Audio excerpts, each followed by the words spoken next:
ॐ श्रौत्रार्हन्ति चणैर्गुण्यैर्महर्षिभिर्हर्दिवन्तोऽष्टूयमानोऽप्यगुणो विभुर्विजयतेतरां पूर्वार्धे कथितास्तुर्यपञ्चमाध्यायवर्तिनः प्रत्यया अथ कथ्यन्ते तृतीयाध्यायगोचराः। नमः सर्वेभ्यः श्रोतृभ्यः। अस्माभिः गतपाठे यद्यत् पठितं तद् एकवारं स्मरामः।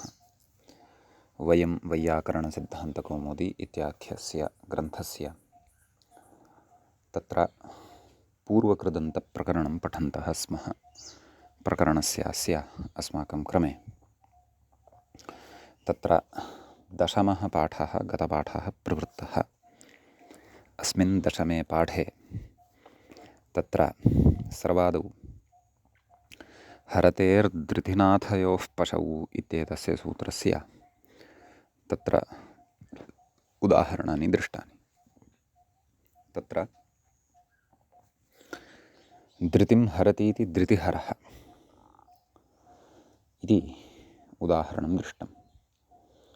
ततः नाथं नासारज्जुं हरतीति नाथहरिः, नाथः नाम नासारज्जुः। ततः प्रत्युदाहरणं धृतिहरः नाथहरः इति पठितम्। वस्तुतः प्रत्युदाहरणं धृतिहरः नाथहरः इति न भवति, धृतिहारः नाथहारः इति भवति। तत्र मोतिलाल् बनारसीदास टीकायां दोषः जातः अस्ति, तं दोषं परिष्कुर्वन्तु। गतपाठे मया तत् परिष्कर्तुं विस्मृतम् अस्तु। तदनन्तरं फले ग्रहिरात्मम्भरिश्च इति सूत्रम् अस्माभिः पठितम्। अत्र सूत्रे फले ग्रहिः आत्मम्भरिः एतत् शब्दद्वयं निपात्यते। फलानि गृह्णातीति फले ग्रहिः, उपपदस्य एदन्तत्वं ग्रहेः इन् प्रत्ययश्च निपात्यते इत्युक्तं। क्व फले ग्रहिः इत्यत्र आत्मम्भरिः इत्यत्र तु आत्मानं बिभर्ति इति आत्मम्भरिः आत्मनः मुमागमः निपात्यते इति च उक्तम्। ततः भ्रियः इन् इति प्रत्ययः अपि निपात्यते। नाम तत्र भ्रियः इनि सति चकारात् अनुक्तसमुच्चयाः अपि गृह्यन्ते इति व्याख्यादिषु अस्माभिः पठितं। तदेव उक्तं तत्र चात् कुक्षिम्भरिः, चान्द्रास्तु आत्मोदरकुक्षिष्विति पेठुः, ज्योत्सनाकरम्भम् उदरम्भरयः चकोराः इति मुरारिः इति उदरम्भरयः इति प्रयोगः अपि तत्र दृष्टः। ततः एजेः खश् इति अग्रे सूत्रं पठितं। ण्यन्तात् एजेः खश् स्यात् इति सूत्रस्य उदाहरणं अर्थः दृष्टः। उदाहरणं तत्र जनमेजयः इति साधितं। तस्य साधनाय अरुर्द्विषदजन्तस्य मुम् इति सूत्रं पठितम्। अरुषः द्विषतः अजन्तस्य च मुमागमः स्यात् खिदन्ते उत्तरपदे। अत्र अजन्तस्य एव उदाहरणं दृष्टम्। अरुन्तुदः इत्यादीनि उदाहरणानि, नाम अवशिष्टशब्दद्वयमादाय उदाहरणं तु अग्रे एव अत्र अस्माभिः द्रक्ष्यते। ततः तत्र उक्तं खिदन्ते उत्तरपदे न तु अव्ययस्य इति तत्र पठितं। शित्वाच्छवादिः भवति जनमेजयः, जनम् एजयति इति जनमेजयः इति उदाहरणं तत्र साधितम्। अत्रैव वार्तिकमपि पठितं।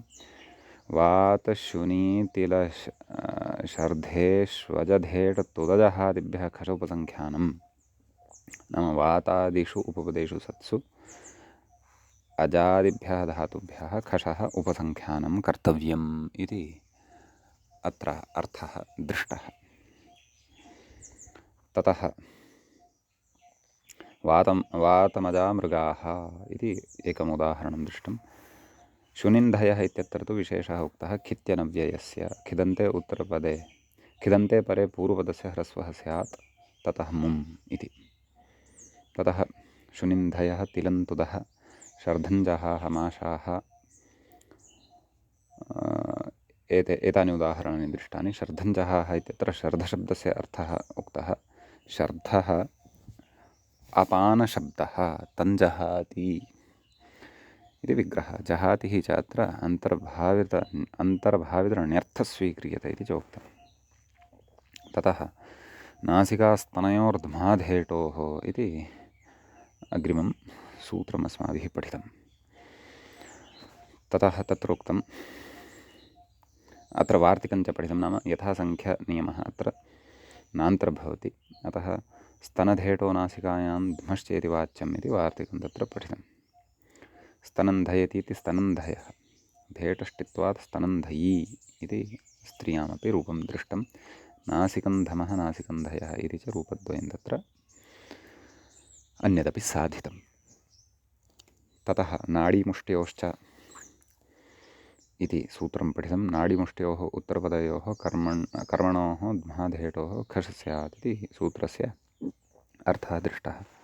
अत्रापि यथासङ्ख्यन्नेष्यते इत्युक्तं। नाडिन्धमः नाडिन्धयः, मुष्टिन्दमः मुष्टिन्धयः इत्यादीनि उदाहरणानि साधितानि। ततः घटी खारी खरीषूपसङ्ख्यानम् इति अग्रिमं सूत्रं पठितं। नाम घट्यादिषु उपपदेषु सत्सु ध्माधेटोः खस् प्रत्ययस्य उपसङ्ख्यानं कर्तव्यम्। घटिन्धमः घटिन्धयः इति उदाहरणद्वयम् अत्र दृष्टं। ततः खारी इति तु परिमाणविशेषः भवति, खरी तु गर्दभी भवति इति तत्र उक्तम्। तदनन्तरम् उदिकूले रुजिवहोः इति अग्रिमं सूत्रं पठितम्। उत्पूर्वाभ्यां रुजिबहिभ्यां कूले कर्मण्युपपदे खस् स्यात्। कूलम् उद्रुजति इति कूलम् उद्रुजः, कूलम् उदुवहः इति उदाहरणद्वयं पठितं। ततः वहाभ्रे लिहः इति सूत्रं पठितं। तत्र वह अपि च अभ्र इति उपपदे सति लिह धातोः खस् प्रत्ययः वक्तव्यः इति सूत्रस्य अर्थः दृष्टः। अतः वहः स्कन्धः तन् लेढि इति वहन् लिहो गौः इति उदाहरणं तत्र एकं दृष्टं। ततः अदादित्वात् छपः लुकि सति छपः लुक् भवति, ततः खश ङित्वात् गुणः न भवति। अतः लिह इत्यत्र लकारोत्तरवर्ती इकारः ह्रस्व लघुपदगुणं न प्राप्नोति इति तत्र पठितम्। अभ्रन् लिहो वायुः एवं तत्र पठितं। ततः परिमाणे पचः इति अग्रिमं सूत्रं पठितं। परिमाणवाचके उपपदे, परिमाणवाचके शब्दे उपपदे पचधातोः खस् प्रत्ययः भवति। खसि च परतः अरुर्दुषजदन्तस्य मुमित्यनेन सर्वत्रापि नुमागमः भवति, नाम गतसूत्रस्य उदाहरणेषु अपि इति भावः। स्थालिं पचा प्रस्थं पचा स्थाली, खारिं पचः कटाहः इति उदाहरणद्वयं तत्र अस्माभिः पठितम् इति। एतावन्ति सूत्राणि गते पाठे पठितानि। गतपाठस्य अन्ते व्याख्यायाः पङ्क्तयः इत्थमासन्। वहाभ्रेलिहः, वहे अभ्रे च कर्मण्युपपदे लिहः खशित्यर्थः। वह शब्दस्य विवरणं स्कन्ध इति शपोलुगिति खशः शित्वेन सार्वधातुकत्वात् कृतस्य शपोलुगित्यर्थः।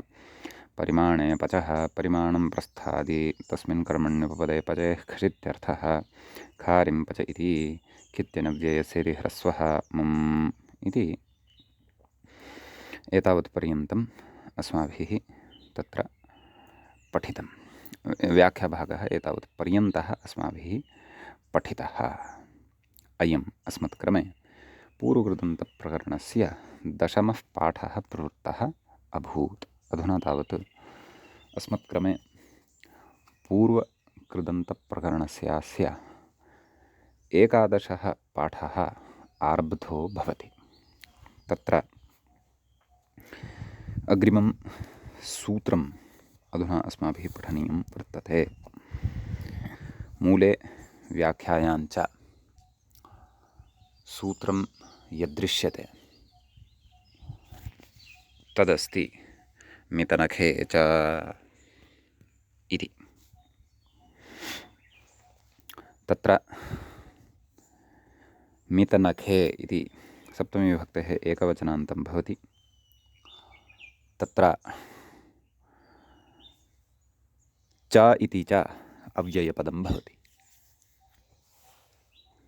मितञ्च नखश्च मितनखं तस्मिन् मितनखे इति तत्र समाहारद्वन्द्वस्य द्वन्द्वस्थस्य अस्य पदस्य सप्तमीविभक्तेः एकवचनम् अत्र अस्माभिः ज्ञेयम्। परिमाणे पचः इत्यतः पचः इत्यनुवर्तते, कर्मण्यण् इत्यतः कर्मणि, सुपिस्थः इत्यतः सुपि, एजेः खश् इत्यतः खश् इति च अनुवर्तते। धातोः प्रत्ययः परश्च एते च अत्र सम्पद्यन्ते। व्याख्याता सूत्रार्थं कथयन्नस्ति। किं कथयति इति चेत् मिते नखे च कर्मणि उपपदे पचेः खशित्यर्थः। सम्यक्। तत्र उदाह्रियते। मूले द्रष्टव्यं मितं पचा ब्राह्मणी। मितम् अर्थात् न्यूनम्, अल्पं, पचति या सा मितं पचा। अत्र मित इति कर्मण्युपपदे पचधातोः खश् प्रत्ययः खिदन्ते परतः अजन्तस्य मुमागमः अरुर्द्विषदजन्तस्य मुम् इत्यनेन। अतः तत्र मित मु नख क्षन्तव्यं मित मु पच मकारस्य अनुस्वारः परसवर्णत्वात् पुनः मकारः एव लभ्यते। मितं पच अदन्तलक्षणं टापं कृत्वा विभक्तिकार्यं च सम्पाद्य मितं पचा इति उदाहरणं तत्र प्राप्नुमः। ततः नखं पचा यवागूः इति अग्रिमम् उदाहरणम् अस्माभिः द्रष्टव्यम्। नख उपपदे पचधातोः खशि सति मुमागमे तस्य अनुस्वारे परसवर्णे अदन्तलक्षणे टापि विभक्तिकार्ये च नखं पचा इति उदाहरणं सिद्धं भवति। ब्राह्मणी शब्दः पुंसि, अतः मितं पचा क्षन्तव्यं। ब्राह्मणी शब्दः स्त्रीलिङ्गे, अतः मितं पचा इति अपि अस्माभिः स्त्रीलिङ्गे एव साधितं। यवागूः इत्यपि पदं स्त्रीलिङ्गे, अतः तत्र नखं पचा इति अस्माभिः तत्र दृष्टम्। इदानीं जिज्ञासा जायते, नखानां किं पाकः सम्भवति वा, विक्लित्तिर्जायते वा इति चेत् तत्र कथयति व्याख्याता नखानां विक्लित्तिसम्भवात्। आहा, नखानां विक्लित्तिः न सम्भवति खलु, नखानां विक्लित्तेस्तु असम्भवः खलु। अतः आह किमाह पचिरत्रेति मूले द्रष्टव्यम्। पचिरत्र तापवाची, नाम नखं पचा इति उदाहरणे पचधातोः तापार्थः स्वीक्रियते। धातूनाम् अनेकार्थत्वम्, एवं खलु। नाम नखं तापयति एषा यवागूः, शीता नास्ति, भोक्तुं सत्यः सिद्धा नास्ति, अत्यूष्णा वर्तते इति भावः। नखं पचा यवागुः। एवमेव अन्यत् किमपि खाद्यं तादृशं भवति, तद्विषये अपि अयं प्रयोगः कर्तुं शक्यः इति एतावान् विशेषः मितनखे च इति सूत्रगतः भवति। इदानीम् अग्रिमं सूत्रं वयं पठामः। मूले व्याख्यायां च अग्रे सूत्रं दृश्यते, विद्वरुषोस्तुदः इति।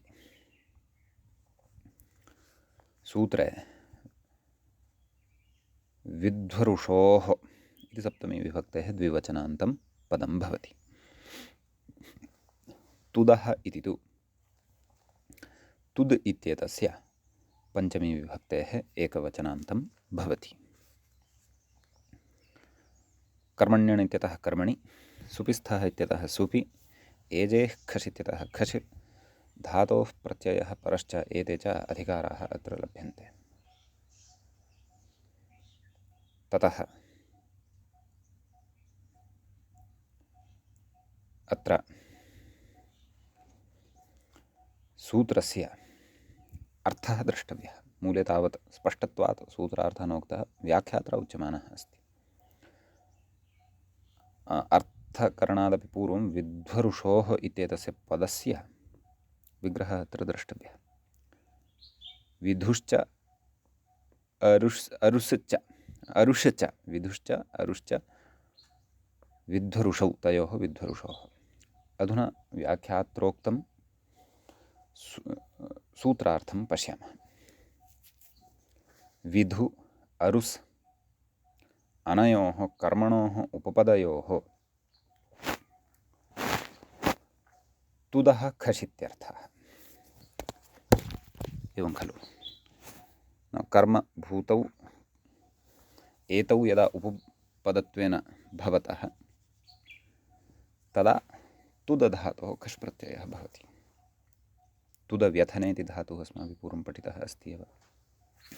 मूले उदाहरणं पश्यामश्चेत् विधुन्तुदः इति दृश्यते। व्याख्याता कथयति, विधुः चन्द्रः तन्तुदति इति विग्रहः, राहुरित्यर्थः। पौराणिकवाङ्मये चन्द्रस्य पीडकः राहुः। तत्र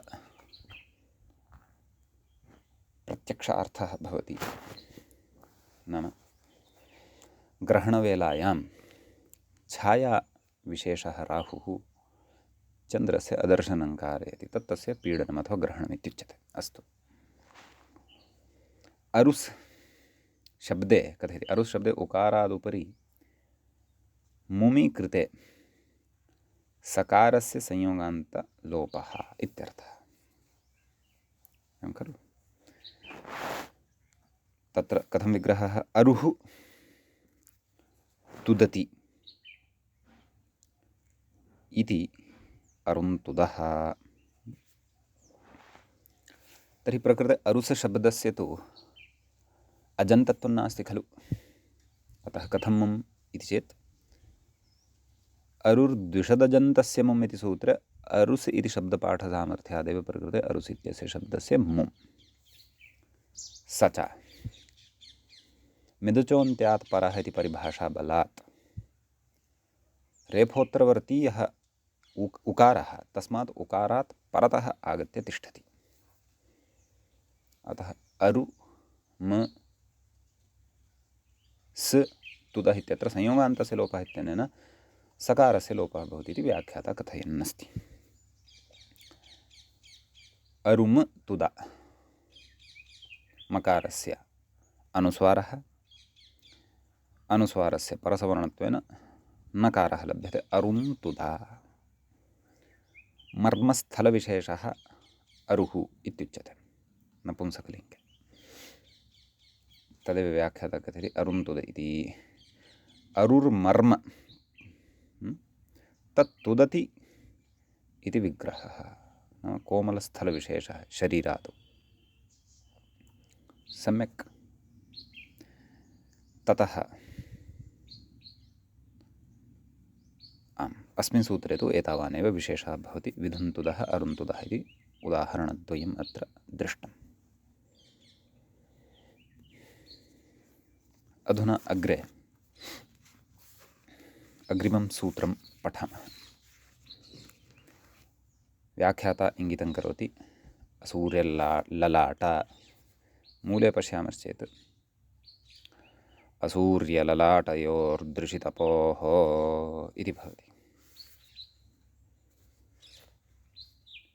असूर्यललाटयोः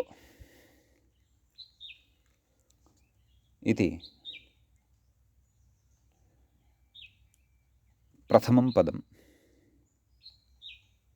सप्तमी विभक्तेः द्विवचनान्तं भवति। दृशितपोः इदं द्वितीयं पदं प्रथमाविभक्तेः द्विवचनान्तं भवति। असूर्यश्च ललाटश्च, असूर्यललाटौ, तयोः, असूर्यललाटयोः।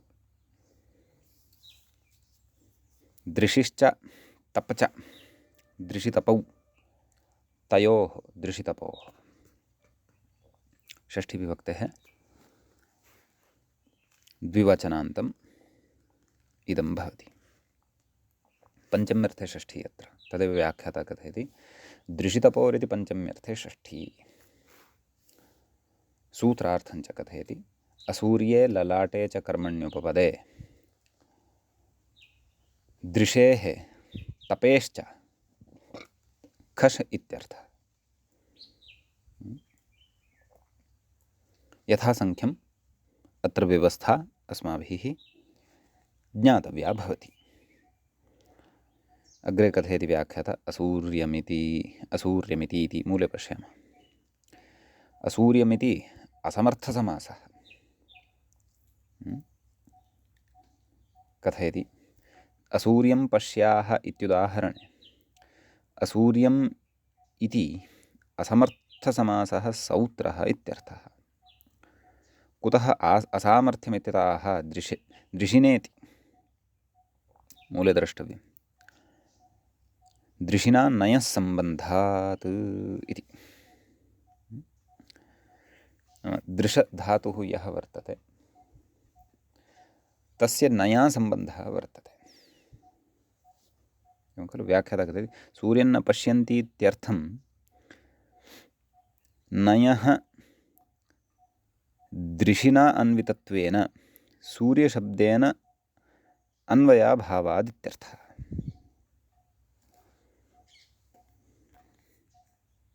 नाम नयः दृशिना अन्वयः वर्तते, सूर्यशब्देन नास्ति। तथा चेत् समासः कथम्? असामर्थ्यं खलु भवति। वयं तु समर्थः पदविधिः इति खलु कथयामः वा न वा? अतः प्रकृते अत्र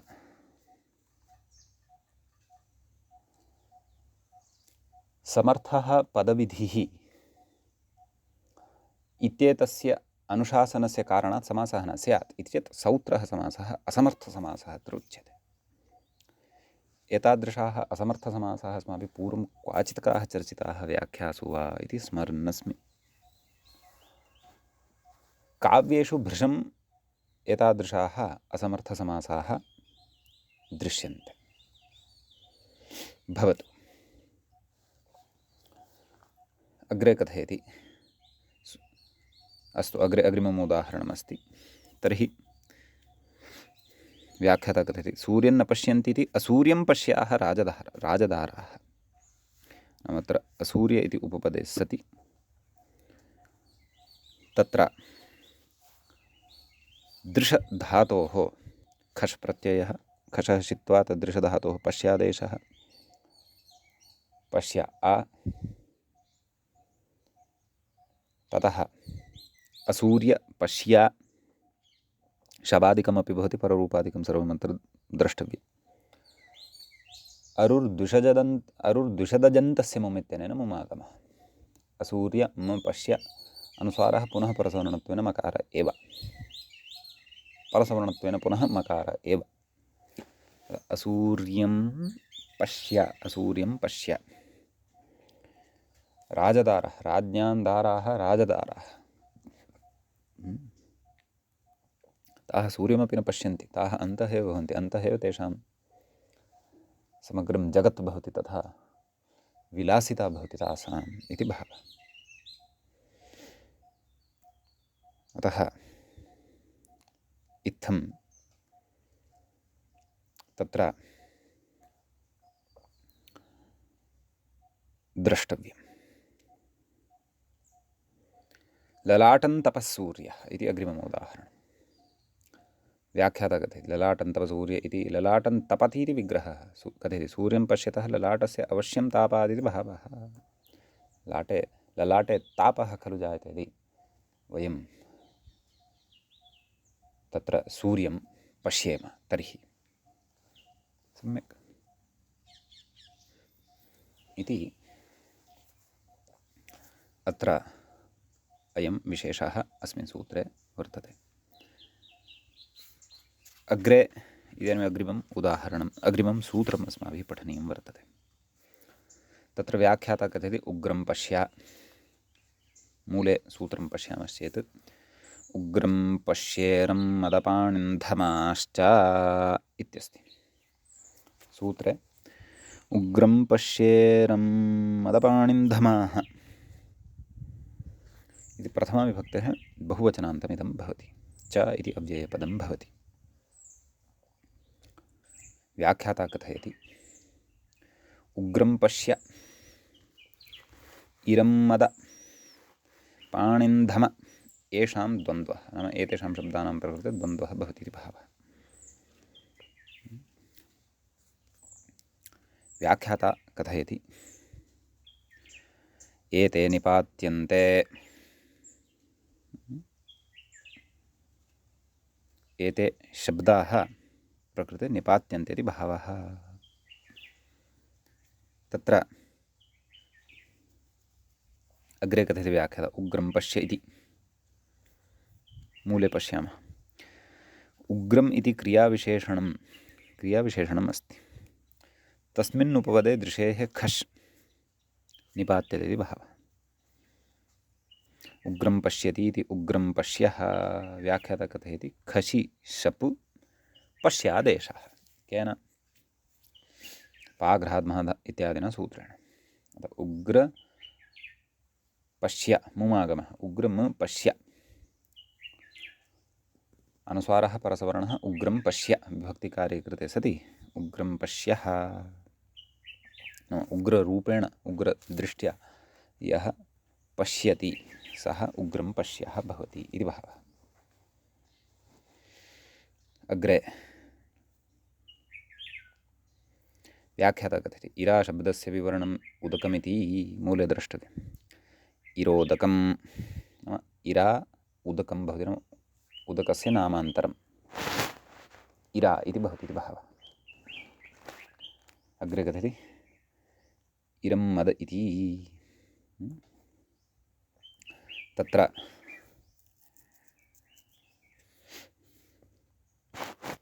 कथयति तेन माद्यति, दीप्यते, माद्यते अर्थात् दीप्यते, अबिन्धनत्वात् इति इरं मदो मेघः, इरं मदो मेघज्योतिः इति। एवं खलु व्याख्याता कथयति खित्यनव्ययस्य इति ह्रस्वः, नाम इरा इत्यत्र आयः अस्ति तस्य आकारस्य स्थाने अकारः क्रियते। कथयति मदेः दैवादिकत्वात् शनमाशङ्क्याः निपातनाच्छन्नेति। निपातनात् शन्न क्व निष्पन्ने रूपे इरं मद इत्यत्र अन्यथा इरं माद्यः इति किमपि अथवा इरं मध्यः इति किमपि भवति स्म इति भावः। एवं खलु। तर्हि एषा पङ्क्तिः अपि अवगता खलु। तेन माद्यति नाम तेन उन्मत्त इव जायते, अथवा अर्थः कृतः अस्ति दीप्यते नाम प्रकाशितः भवति। अबिन्धनत्वात्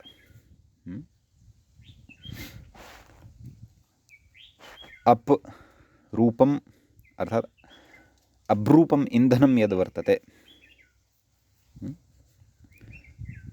अप् नाम जलं, नित्यबहुवचनान्तम् आपः अपः इत्यादीनि रूपाणि भवन्ति खलु।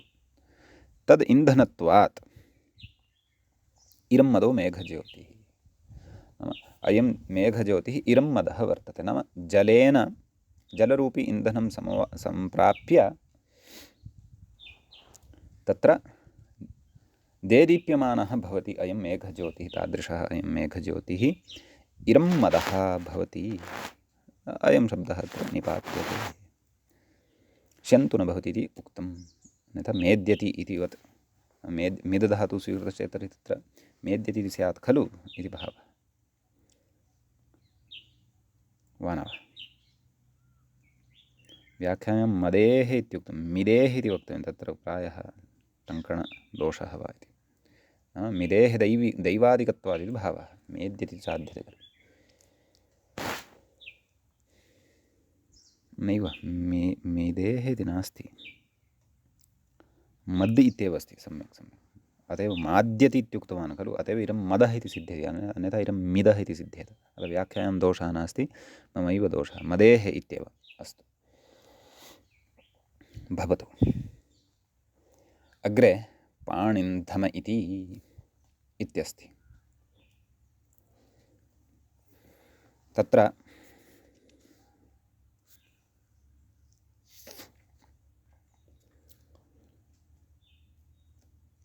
पाणिन्धम इति शब्दः अपि निपातितः वर्तते। मूले पश्यामश्चेत् पाणयो ध्मायन्ते अस्मिन् इति पाणिन्धमः अध्वा, एवं खलु। तत्र पाणिनां धमनं क्रियते, करताडनमेव, यस्मिन् मार्गे तादृशः अयं मार्गः पाणिन्धममार्गः भवति इति भावः। एवं खलु। व्याख्याता कथयति शपि नाम पाणि उपपदे ध्मा धातोः तत्र खश् प्रत्ययः शप् भवति, शपि पाघ्रा इति ध्मादेशः भवति, खश् अपि भवति, खश् निपात्यते, पुनः ध्मा इत्यपि भवति इति भावः। ध्मा इत्यस्य स्थाने धमादेशोऽपि भवति इति भावः। तर्हि पाणि मु धम, मकारस्य अनुस्वारः परसमणत्वात् नकारः, पाणिन्धम। व्याख्याता कथयति अन्धकाराद्यावृत्त इत्यर्थः, नाम अन्धकारादिना आवृत्तः मार्गः एषः वर्तते, यः भवति सः मार्गः, सः अध्वा, अध्वा नाम मार्गः, सः अध्वा पाणिन्धमः इत्युच्यते इति भावः। कथयति तत्र हि सर्पाद्यपनोदनाय पाणयो ध्मायन्ते। मार्गे एवं गत्वा एवं कुर्मः खलु, हस्ताभ्यां करताडनमेव। किमपि तत्र सर्पादयः अथवा अन्यः कश्चन प्राणी स्यात्, सः मार्गात् अपसृतः स्यात्, अस्माकं कञ्चन अपायं वा अथवा आघातादिकं न कुर्यात्, एतादृशः यः मार्गः भवति अन्धकाराद्यावृत्तः, सः पाणिन्धमः मार्गः भवति। अन्योपि भवितुमर्हति, मार्गः अध्वा एव पाणिन्धमः इति अपेक्षितं नास्ति, कश्चन देशविशेषः अपि भवितुम् अर्हति। समीचीनम्। अस्तु, इदानीम् अस्मिन् सूत्रे तु एतावानेव विशेषः अत्र अस्माभिः ज्ञातव्यः। अग्रिमं सूत्रम् अधुना पश्यामः। तत्र व्याख्याता कथयति प्रियवशे। मूले यदि पश्यामः तर्हि तत्र सूत्रं वर्तते, प्रियवशे वदः खच् इति। प्रियश्च वशश्च प्रियवशं समाहारः भवति। तस्मिन् प्रियवशे वदः इति पञ्चम्यन्तं भवति, खश् इति तु विधीयमानं प्रथमान्तं भवति। तत्र व्याख्याता सूत्रार्थं कथयन्नस्ति। ततः पूर्वं प्रकृते किं किम् अनुवर्तते इति पश्यामः। कर्मण्युपपदे इत्यतः कर्मणि इत्यनुवर्तते, क्षन्तव्यः, कर्मण्यण् इत्यतः कर्मणि इत्यनुवर्तते। ततः धातोः प्रत्ययः परश्च, एते च अधिकाराः अत्र लभ्यन्ते। तत्र मूले उच्यते प्रिये वशे च कर्मण्युपपदे, मूले क्षन्तव्यं, मूले न व्याख्यायाम् उच्यते सूत्रार्थः। प्रिये वशे च कर्मणि उपपदे, नाम प्रिय इति कर्म उपपदं, वश इति वा कर्म उपपदं यदि भवति तदा वदधातोः खजित्यर्थः। वद इत्येतस्य धातोः खच् इति प्रत्ययः भवति। एवं खलु। आम्, तत्र अग्रे व्याख्याता कथयति खशि प्रकृते खजविधेः उत्तरसूत्रे प्रयोजनं वक्ष्यते। प्रकृते खशि सति नाम खशा अपि रूपाणि अत्रत्यानि साधयितुं शक्यन्ते स्म खलु। खच् कुतः इति चेत् तस्य उत्तरसूत्रे प्रयोजनं वक्ष्यते इति व्याख्याता कथयन् अस्ति। पश्यामः। अस्तु। प्रियं वदः वशं वदः इत्यस्ति।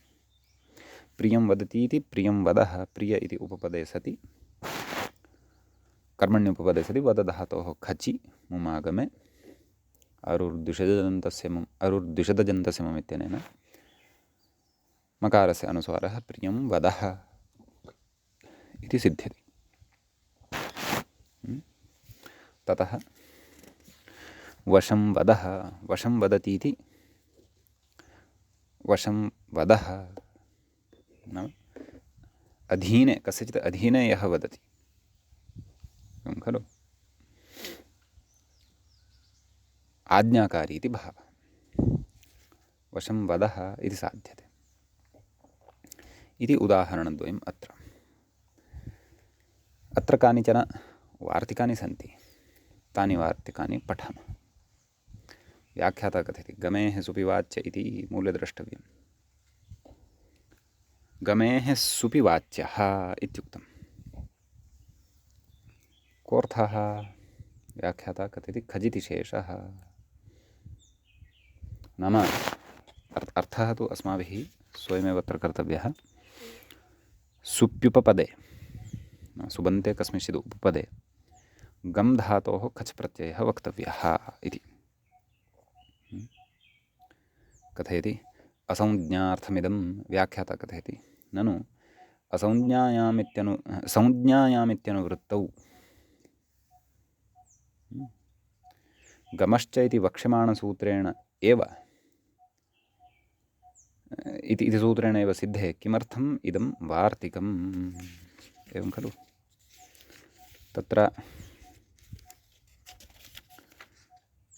सूत्रं वक्ष्यते गमश्च मध्ये कानिचन सूत्राणि परित्यज्य अग्रे एतत् सूत्रं वयं प्राप्नुमः।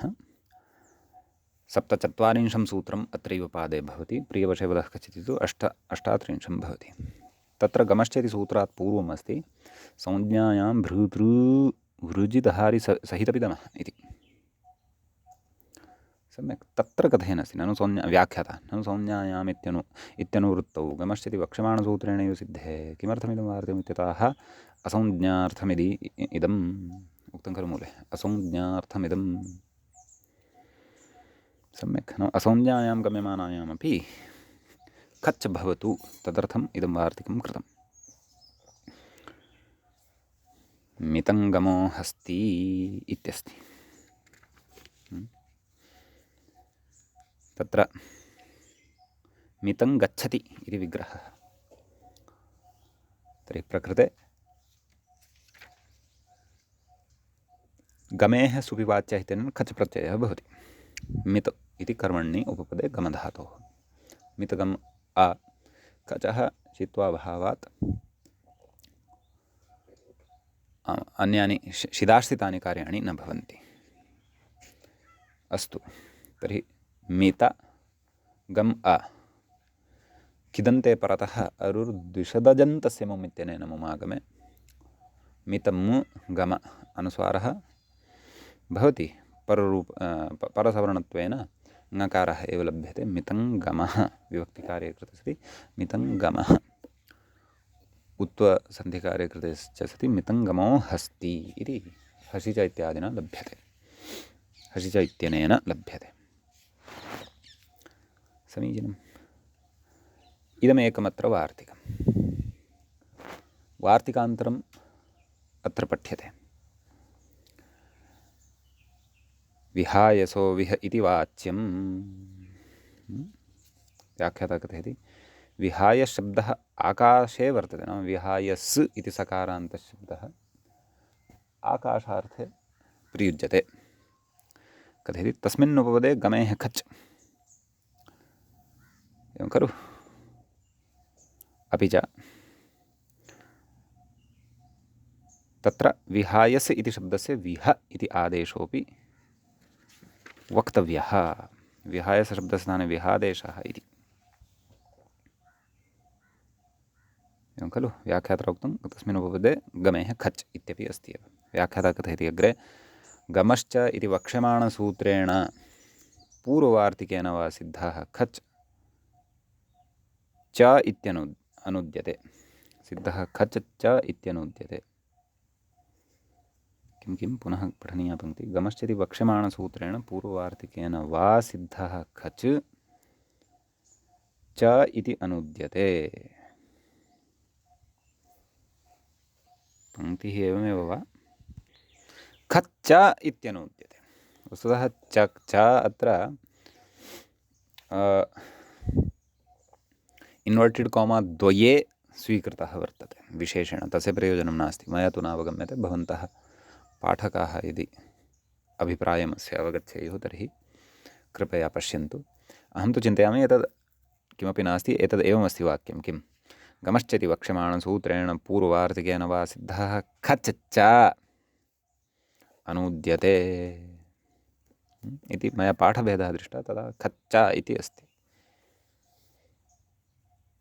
एवं खलु नाम तस्मिन् उपपदे खच् गमश्चेति वक्ष्यमाणसूत्रेण पूर्वार्तिकेन वा सिद्धः यः खच् सः एतेन अनुद्यते। नाम सिद्धः भवति, परन्तु अत्र अनुवादमात्रमिदं वर्तते इति भावः। अग्रे कथयति प्रकृतेर्विहाय शब्दस्य विहादेशः वाच्यः स च खच् डिद्वा वाच्यः खलु। नाम सः विहादेशः न विहादेशः वाच्यः इति एकं, सः च खच्च नाम सः विहादेशः अपि च यः खच् सः च डिद्वा विकल्पेन डिद् वक्तव्यः इति भावः। अस्य विकल्पेन उभयोः विकल्पेन डित्वकरणस्य प्रयोजनम् उदाहरणेषु स्फुटी भविष्यति। तत्र कथयति अग्रे नाम खच्च डिद्वा वाच्यः इत्येतस्य अस्माभिः अर्थः पठितः खलु अधुना। तत्र व्याख्यात्रा पृथक्तया अस्य वार्तिकस्य तत्र उद्धरणं न कृतं, परन्तु अर्थः तु उक्तः कस्य खच्च डिद्वा वाच्यः। खच् इति चकारेण प्रकृते विहादेशः यः कृतः सः च डिद्वा डिद्वत् भवति इति भावः इत्येव खलु। विहाय शब्दस्य विह आदेशः वाच्यः सः च खच्च, सः च खच् डिद्वा वाच्यः इति। एवं खलु गम धातोः विहितः यः खच् सः विकल्पेन तस्य डिद्वत् भावः भवति। विहादेशस्य डिद्वत् भावः नास्ति भोः। तत्र यः खच् विहितः तस्य विकल्पेन डिद्वत् भावः वर्तते। टेः इत्यनेन लोपः यथा स्यात् विकल्पेन तदर्थम्। अस्तु उदाहरणानि पश्यामः। विहङ्गमः इत्यस्ति। व्याख्यातः डित्वपक्षे तत्सामर्थ्यात् अभस्यापि टेर्लोपः। तर्हि विहङ्गमः इत्यत्र आदौ विहङ्गः इति अस्ति खलु। विहायस गच्छति इति विग्रहः। विहायस इति उपपदे तृतीयान्ते उपपदे गमेः सुपि वाच्यः इत्यनेन गम् धातोः खच् प्रत्ययः। सम्यक्। विहायस गम् अ विहायसः विह इति वाच्यं विह गम् ख खच्च डिद्वा वक्तव्यः। खचः विकल्पेन डित्वपक्षे तत्र गम् इत्यत्र यः अम् इति भागः तस्य लोपः भवति। मुमागमः अनुस्वारः परसवर्णात्वादिकं कृत्वा विहङ्ग विहङ्ग विभक्तिकार्ये कृते विहङ्गः इति प्रयोगः सिद्धः भवति। यस्मिन् पक्षे खचः डित्वन्न भवति तत्र गम् इत्येतस्य अम् इति टिभागः तथैव तिष्ठति। विहङ्गमः इति प्रयोगः तत्र सिद्धः भवति। सम्यक्। ततः अग्रे मूले भुजङ्गः भुजङ्गमः इत्यपि दत्तं खलु। विहाय सः विह इति वाच्यं गमेः सुपि वाच्यः तर्हि भुजङ्गमः इत्येतस्य कथं विग्रहः? आम्, भुजैः गच्छति, गमेः सुपि वाच्यः इत्येतस्य, यतः सुबन्तं पूर्वपदं तु सुबन्तम् उपपदं तु किमपि भवितुमर्हति खलु। भुजैः गच्छति इति भुजङ्गमः। तर्हि भुज इति उपपदे सति गमधातोः गमेः सुपि वाच्यतेन खच् प्रत्ययः, तत्र खचः डित्वपक्षे टेर्लोपे भुजङ्गः इति रूपं, डित्वाभावपक्षे टेर्लोपाभावे भुजङ्गमः इति च प्रयोगः भवति इति। भुजङ्गः भुजङ्गमः इति रूपद्वयमपि अत्र सिद्धं भवति। इदं च गमेः सुपि वाच्यः इत्येतस्य एव इदम् उदाहरणं भवति इति भावः। व्याख्यात्रा तत् सर्वमुच्यमानमस्ति। विहङ्गम इति विहाय सा गच्छति इत्यर्थः, भुजङ्गम इति भुजैर्गच्छति इत्यर्थः, गच्छति इति विग्रहः इति एतावान् विशेषः एषु वार्तिकेषु प्रकृतसूत्रे च भवति। इदानीं वयम् अग्रिमं सूत्रं पठामः। व्याख्याता कथयति द्विषत्परयोः मूले पश्यामश्चेत् सूत्रमस्ति द्विषत्परयोस्तापेः इति। सम्यक्, तत्र द्विषत्परयोः इति सप्तमी विभक्तेः द्विवचनान्तं भवति। तापेः इति पञ्चम्यन्तं, पञ्चमी विभक्तेः एकवचनान्तं भवति।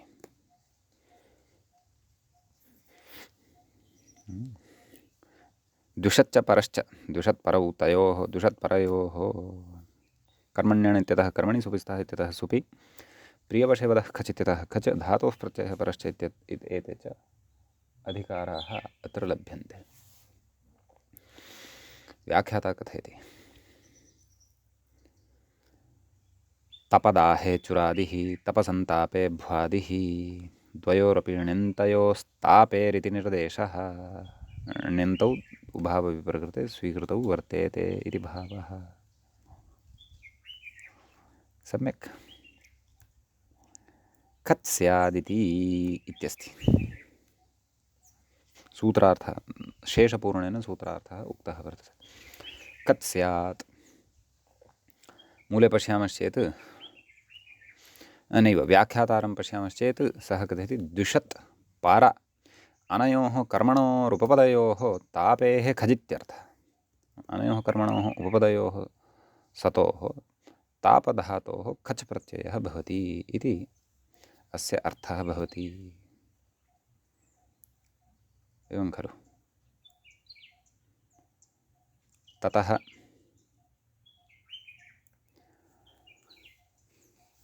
उदाहरणम् अग्रे अस्माभिः पठिष्यते। द्विषन्तपः परन्तपः।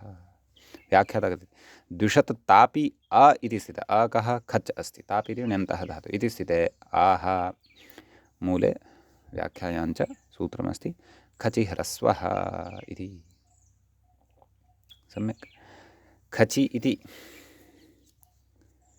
सप्तम्यन्तं पदं भवति, खच् इत्येतस्य शब्दस्य ह्रस्वः इति च प्रथमान्तं पदं भवति। तत्र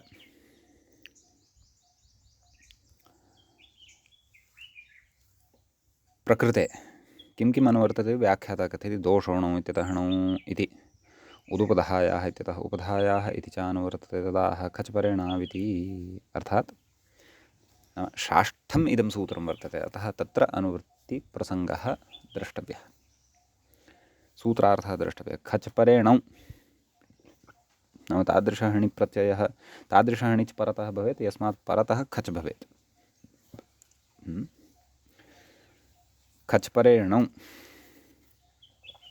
उपधायाः ह्रस्वः स्यात् इति। खच् परः यस्मात् सः खच् परः, तस्मात् खच् परे। व्याख्याता कथयति खशि प्रकृते खचः विधिः इह ह्रस्वार्थः णिलोपार्थश्च। खशि एव सिद्धे खचः अत्र विधानं ह्रस्वार्थः खचिह्रस्वः इत्येतदर्थमिति बहवः। खचि तु उभयं न स्यात्। खशः शित्वेन सार्वधातुकतया णिलोपः सम्भवात्। न च इहैव सूत्रे खजिति खज् विधीयतां पूर्वसूत्रे खशेवानुवर्तताम् इति वाच्यं कथयति। अन्यतोपि विधानार्थत्वात् नाम अन्यतः अपि क्वचित् अपेक्षितः खच् कथयति। एवञ्च गमेः सुपिति वार्तिकम् एतल्लब्धार्थकथनम् एव इत्याहुः इति विशेषः अत्र वर्तते। कथयति द्विषन्तप इति। तर्हि स्थितिः का आसीत्? खचिपरे णौ उपधायाः ह्रस्वः स्यात्, एवं खलु? तर्हि स्थितिः का आसीत्? द्विषत् तापि आ, एवं खलु? तत्र द्विषत् परयोस्तापेः इत्यनेन खच् तु विहितः एव। खचिह्रस्वः इत्यनेन तापि इत्यत्र तकारात् परतः यः आकारः तस्य ह्रस्वः भवति। द्विषत् तपि अ णेर्णिटि इत्यनेन णेः लुक् णेः लोपः भवति। द्विषत् तप् अ द्विषत् तप् इत्यवस्थायां तत्र अरुर्द्विषदजन्तस्य मुम् इत्यनेन सूत्रेण मुमागमः भवति। द्विषत् शब्दे षकारोत्तरवर्ती यः अकारः ततः परतः आगत्य मुं तिष्ठति। द्विषम त तप संयोगान्तस्य लोपः इत्यनेन तकारलोपः। द्विषम तप मकारस्य अनुस्वारः परसवर्णत्वेन नकारः लभ्यते। द्विषन्तपः इति, एवं खलु? इति अस्ति। द्विषन्तं तापयति इत्यादि विग्रहे अत्र इत्थं संगतिः ज्ञेया। द्वेषं यः करोति तस्य कृते संतापं जनयति यः सः द्विषन्तपः। सम्यक् कश्चन वीरपुरुषः अथवा ईश्वरः अथवा यः कोऽपि। परन्तपः द्विषत्परयोस्तापयति। पर इति शब्दोऽपि वर्तते खलु? परन्तापयति द्विषन्तं तापयति द्विषन्तापयति इति द्विषन्तपः। द्विषन्तम् द्विषन्तं तापयति द्विषन्तपः। परन्तापयति परन्तपः। अत्रापि पर इति कर्मण्युपपदे तापि इति धातोः ण्यन्तात् खच् प्रत्ययः केन? द्विषत्परयोस्तापेः खचि सति खचिह्रस्वः इत्यनेन ह्रस्वः द्विषन्तपि णेर्णिटि मुमागमः अनुस्वारः परसवर्णत्वादिकं कृत्वा विभक्तिकार्ये च कृते परन्तपः इति प्रयोगः सिद्धः भवति। अग्रे कथयति द्विषन्तप व्याख्यातः। द्विषन्तपति अरुर्द्विषति इति तकारात् प्राग्मुं परन्तपति परशत्रुः। एवम् अस्तु, अग्रे किं कथयति पश्यामः। ननु लिङ्गविशिष्टपरिभाषया द्विषति शब्दे उपपदे तापेः खचि द्विषति तप स्यात्। द्विषति ताप इति अण्णन्तन्न स्यात्। द्विषति ताप इति अण्णन्तम् अपेक्षितं न स्यात् इत्येतत् कथयति। घटघटीति मूले पश्यन्तु। घटघटीग्रहणलिङ्गपरिभाषा अनित्या। इदमनित्यत्वम् इदं प्रथमतः एव अस्माभिः श्रूयमाणमस्ति इति नास्ति, पूर्वमपि श्रुतं वर्तते। नाम घटशब्दादेव घटी इति शब्दस्यापि स्त्रीलिङ्गे विद्यमानस्य ग्रहणं भवति स्म खलु? तर्हि वार्तिककारेण घटी इति ग्रहणं घटघटी इत्यादि वार्तिके किमर्थं कृतम् इति चेत् अनेनैव ज्ञायते यत् तत्र प्रातिपदिकग्रहणे लिङ्गविशिष्टस्यापि ग्रहणमिति परिभाषा अन्त्या भवति इति भावः। अतः तत्र प्रकृते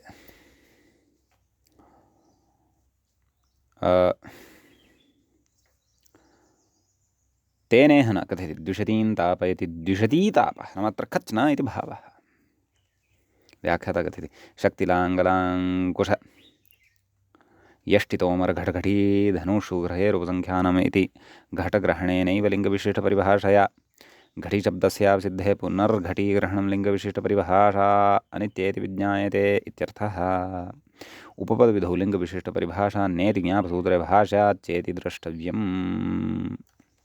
द्विविधं प्रमाणं प्रकृते प्रदत्तम्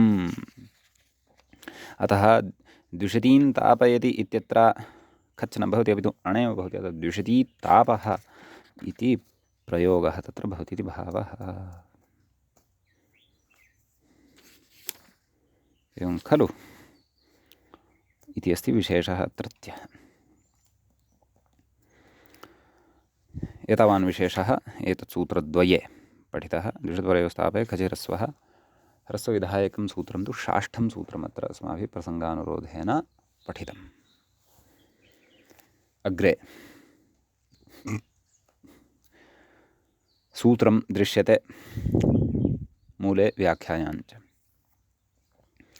वाचियमो व्रते इति वाचीति वाच् इत्येतस्य शब्दस्य सप्तम्यन्तं सप्तमी विभक्तेः एकवचनान्तं भवति यमः इति पञ्चम्यन्तं पञ्चमी विभक्तेः एकवचनान्तं व्रते इति सप्तम्यन्तं सप्तमी विभक्तेः एकवचनान्तं च भवति तत्र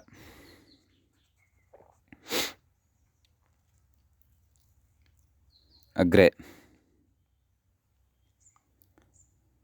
व्याख्याता तु कथयति इत्यादि व्यक्तं अस्य व्याख्यानं कृतमिति नास्ति स्पष्टमेव वर्तते मूले एव सूत्रार्थः स्पष्टतया उक्तः वर्तते खलु तत्र कर्मण्यणित्यतः कर्मणि सुपिस्तः इत्यतः सुपि प्रियवशेवदः खचित्यतः च खचित्यनुवर्तते अतः सूत्रार्थः उक्तः मूले वाक्शब्द उपपदे अर्थात् वाक्शब्दे उपपदे यमेः खश् स्यात् व्रते गम्ये नाम व्रतार्थे गम्यमाने यम धातोः खश् खच् प्रत्ययः खश् इति न खच् प्रत्ययः भवति इति तर्हि वाच् इति उपपद यम इति धातुः च वाच् इति उपपदं यम इति च धातुः प्रकृते भवति वाचञ्यमः इति प्रयोगः साधयिष्यते एवं खलु इति अस्ति तत्र यम उपरमये इति धातुः पठ्यते व्याख्याता कथयति व्याख्याता साक्षात् अग्रिमसूत्रस्य एव आरम्भम् अत्र कुर्वन्नस्ति अतः वाचञ्यमः इति प्रयोगः अपेक्षितः परन्तु कथं तत् सम्भवति वाचञ्यमः इत्यत्र मुं दृश्यते सः तु अजन्तस्य भवेत् अरुर् अथवा अरुस् अथवा द्विषत् अनयोः वा भवेत् अन्यत्र तु मुं न दृश्यते अतः प्रकृते तत्र वाक्पुरोः अमन्तत्वनिपातनाय अग्रिमं सूत्रं पठ्यमानं वर्तते वस्तुतः अमन्तत्वं निपातयिष्यते मुमः चर्चा प्रायः नास्ति अस्तु अग्रिमं सूत्रं पठित्वा इतोपि विषयः स्फुटीभविष्यति षष्ठं सूत्रं वर्तते वाचञ्यमपुरन्दरौ च इत्यस्ति तत्र वाचञ्यमपुरन्दरौ इति प्रथमाविभक्तेः द्विवचनान्तं पदं भवति च इति तु अव्ययपदं भवति वाचञ्यमश्च पुरन्दरश्च वाचञ्यमपुरन्दरौ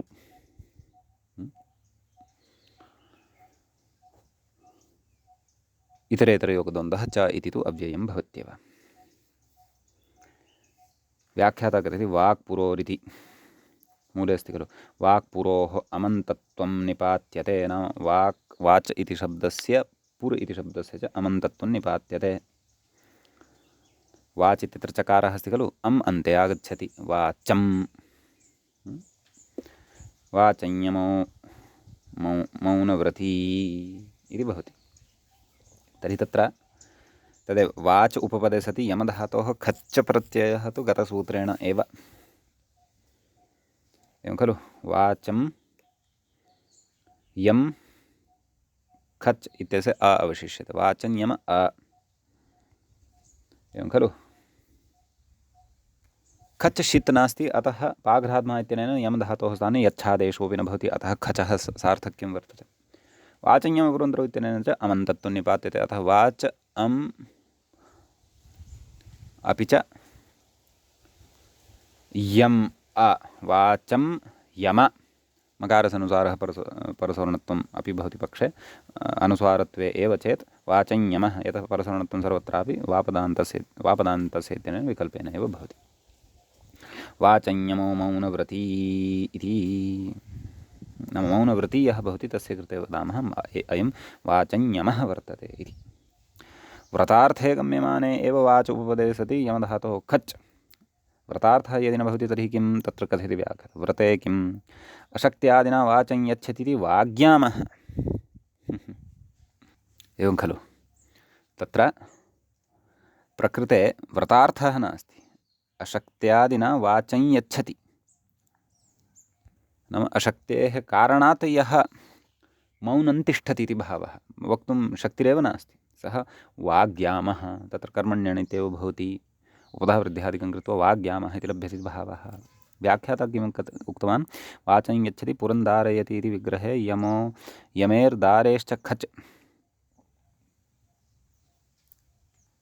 सुपोलुकी वाच यं पुरदार इति स्थिते वाक्पुरोः अमन्तत्वं निपात्यते इत्यर्थः अरुर्द्विषदन्तस्य इति मुमस्तु न प्रसक्तिः अस्तु इति एतावान् अत्र विशेषः भवति पुरन्दरशब्दविषये इतोपि अग्रे सूत्रं पठनीयं वर्तते तद्वयम् अग्रिमे पाठे पठिष्यामः अद्यतनपाठः तावदत्रैव उपसंह्रियते मङ्गलं कुर्मः श्रौत्रार्हन्ति च नैर्गुण्यैर्महर्षिभिरहर्दिवं तोष्टूयमानोऽप्यगुणो विभुर्विजयते तरां पूर्वार्धे कथिता स्तुर्यपञ्चमा अध्यायवर्तिनः प्रत्यया अथ कथ्यन्ते तृतीयाध्यायगोचराः एवञ्च